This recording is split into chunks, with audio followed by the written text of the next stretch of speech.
ಇವ್ರಿಗೆಲ್ಲರಿಗೂ ಇನ್ನೂ ಕೆಲವೊಂದು ಜನ ಇದ್ದಾರೆ, ಒಂದು 8 ಜನ. ನಮ್ಮ ಕುಮಾರ ಬಂಗಾರಪ್ಪನವರು ಇವರಿಗೆಲ್ಲ ಎಚ್ಚರಿಕೆ ಗಂಟೆ ಕೊಡ್ತಾ ಇದ್ದಾರೆ, ಇಲ್ಲಪ್ಪ ನೀವು ನಮ್ಮ ಜೊತೆ ಹೊಂದಾಣಿಕೆ ಮಾಡ್ಕೊಂಡು ಬನ್ನಿರಿ ಅನ್ನುವಂಥದ್ದು ಇನ್ನು ಅವ್ರಿಗೆ ಬಿಟ್ಟಂಥ ವಿಷಯ. ಅದರಲ್ಲೂ ಯತ್ನಾಳರ ಬಗ್ಗೆ ಅಂತ ಹೇಳೋ ಅವಶ್ಯಕತೆ ಇಲ್ಲ. ಅವರು ಎಲ್ಲಿ ಹೋದ್ರು ಕುಂತಲ್ಲೇ ನಿಂತಲ್ಲೇ ಅದ್ರಿಗೆ ಯಾರಿಗೆ ಬಂದಲ್ಲೇ ಯಡಿಯೂರಪ್ಪನ ಒಂದೆರಡು ಮಾತು ಏನೋ ಅವ್ರಿಗೆ ಅನ್ನೋದು ಮುಂದೆ ಹೋಗೋದಿಲ್ಲ ಅನ್ನೋದು ಇದು ಕಾಮನ್ ಆಗಿಬಿಟ್ಟದ.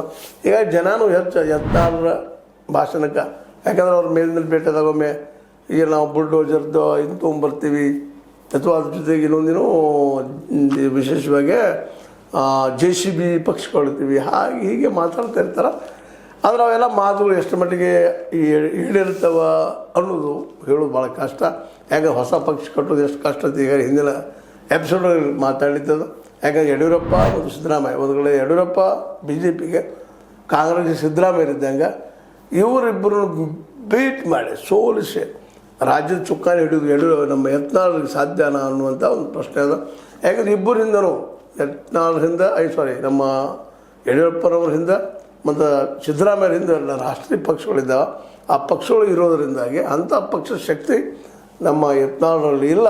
ಹೀಗಾಗಿ ಯತ್ನಾಳರು ಅಡ್ಜಸ್ಟ್ ಮಾಡ್ಕೋಬೇಕು, ಅಷ್ಟೇ ಹೊಂದಾಣಿಕೆ ಮಾಡ್ಕೋಬೇಕು. ಒಂದು ನಮ್ಮ ಯಡಿಯೂರಪ್ಪನ ಜೊತೆಗೆ ಕಾಂಪ್ರಮೈಸ್ ಮಾಡ್ಕೋಬೇಕು. ಅವರ ಟೀಕೆ ಮಾಡ್ತಾರೆ ಕಾಂಪ್ರಮೈಸ್ ಅಂದರೆ ಮುಷ್ಟಿ ಮಾಡ್ಕೊಳ್ಳಿಕ್ಕಿಲ್ಲ.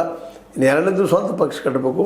It is very very high dream. ಈಡೇರ್ತದೆ ಗೊತ್ತಿಲ್ಲ.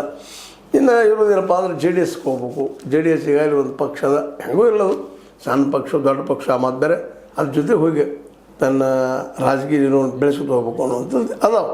ಈಗ ಏನೋ ಇರಲಿ, BSY ಮತ್ತು ತಮ್ಮ ಎದುರಾಳಿಗಳಿಗೆ ಉತ್ತರ ಕೊಡೋ ಉದ್ದೇಶ ತಮ್ಮ ಅಭಿಮಾನಗಳ ಮೂಲಕ ಅಭಿಮಾನೋತ್ಸವವನ್ನು ಮೇ